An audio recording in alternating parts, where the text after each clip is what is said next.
Big pass வீட்டை விட்டு ராணவ் வெளியேற போறாரு அப்படிங்கிற மாதிரியான ரொம்பவே அதிர்ச்சிகரமான விஷயங்கள் தான் சமீப காலமாக வந்துட்டு இருக்கு. அது என்ன ஏது அப்படிங்கிற கம்ப்ளீட் டீட்டெயிலை தான் இந்த ஒரு வீடியோவில் நம்ம பார்க்க போகிறோம்.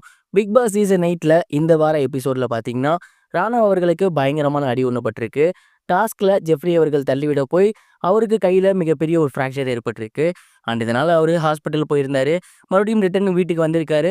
ஆனால் 3 வாரங்களுக்கு அவர் எதுவுமே பண்ணக்கூடாது அப்படிங்கிற மாதிரி டாக்டர் சொல்லியிருக்காங்க. ஸோ வரப்போகிற இந்த 3 வாரம் அப்படிங்கிறது ரொம்பவே குரூஷியலான ஒரு வாரம் அப்படிங்கிறது நம்ம எல்லாருக்கும் ரொம்பவே நல்லா தெரியும். இதுக்கப்புறம் ஃப்ரீ டாஸ்க் வரும், அதுக்கப்புறம் டிக்கெட் டு ஃபினாலே வரும், அண்ட் மணி பாக்ஸ் எடுத்துகிட்டு போகிற மாதிரி வரும். ஸோ இந்த மாதிரியான கேமில் வந்து மணியும் ஃப்ரீ டாஸ்க்கும் கூட அவர் ஓரளவு பண்ணிட முடியும். ஆனால் அதற்கு முன்னாடி டிக்கெட் டு ஃபினாலே இருக்குது பார்த்தீங்களா, அது ரொம்ப ரொம்ப குரூஷியலான விஷயம். அதில் அவர் எதுவுமே பண்ணாமல் இருக்குது அப்படிங்கிறது உண்மையாலுமே சாத்தியமா அப்படிங்கிறது தெரியல. அண்ட் பிக் பாஸ் வீட்டில் எல்லாரும் ஒரு வேலையை பார்த்தே ஆகணும். கை முடியாமல் அவர் எப்படி வேலை பார்ப்பாரு அப்படிங்கிறது ஒன்று. அண்ட் இதெல்லாம் தாண்டி அவரோட பர்சனல் நீட்ஸ்னு ஒன்று இருக்குது. அவர் வந்து இதுக்கப்புறம் ரெஸ்ட் ரூம் போகணுன்னாலும் அவருக்கு கையை வச்சுக்கிட்டு போகிறது கஷ்டம், சாப்பிட்ணுனாலும் கஷ்டம். ஸோ ரொம்பவே இதுக்கப்புறம் கஷ்டப்படுவார். இந்த மாதிரியான சூழ்நிலையில் இருக்கும்போது பிக் பாஸ் வீட்டுக்குள்ளே அவர் இருக்குது அப்படிங்கிறது ரொம்பவே சாத்தியமில்லாத ஒன்றா தான் பார்க்கப்படுது.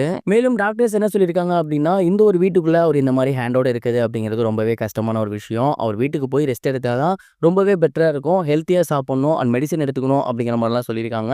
இதெல்லாம் பிக் பாஸ் வீட்டுக்குள்ளே சாத்தியமா அப்படின்னு கேட்டிங்கன்னா கஷ்டம். ஸோ இதெல்லாம் யோசித்து பார்த்துட்டு ராணவ் அவர்களோட வீட்லேயுமே அவரை வா அப்படிங்கிற மாதிரி சொல்லியிருக்காங்க. பிக் பாஸ் டீமில் ரிக்வெஸ்ட் வச்சுருக்காங்க. பட் ராணவ் அவர்கள் அது எந்த ஒரு முடிவுமே எடுக்காமல் தான் இருந்தார். இப்போ சமீபத்தில் தெரிய வந்திருக்கிறது என்ன அப்படின்னா, இதெல்லாம் கருத்தில் கொண்டு கன்ஃபெஷன் ரூமில் பிக் பாஸே அவங்கக்கிட்ட ஒரு சில கேள்விகள் கேட்டிருக்காங்க. உங்களுக்கு ஓகேவா, வீட்டில் இருக்க முடியுமா, இப்படியே விளையாட முடியுமா அப்படின்னு. ராணவ் அவர்கள் ஓகே அப்படிங்கிற மாதிரி தான் சொல்லியிருக்காராமா. எல்லாரும் எதிர்பார்த்தது கன்ஃபெஷன் ரூம் வழியாக ராணவ் அப்படியே வீட்டை கூட்டிகிட்டு போயிடுவாங்க அப்படின்னு. பட் இப்போ வரைக்கும் ராணவ் அவர்கள் வீட்டில் தான் இருக்காரு அப்படிங்கிற மாதிரியான செய்திகளும் வந்துட்டு இருக்கு. எனிவே ராணவ் அவர்களுக்கு மிகப்பெரிய ஒரு கட்ஸ் இருக்குது அப்படின்னே சொல்லணும். இந்த மாதிரியான குரூஷியல் டைமில் இப்படி உடம்பு முடியாதப்போ கூட நான் கேமில் இருக்கேன் அப்படின்னு சொல்கிறது ரொம்பவே நல்ல விஷயமா படுது.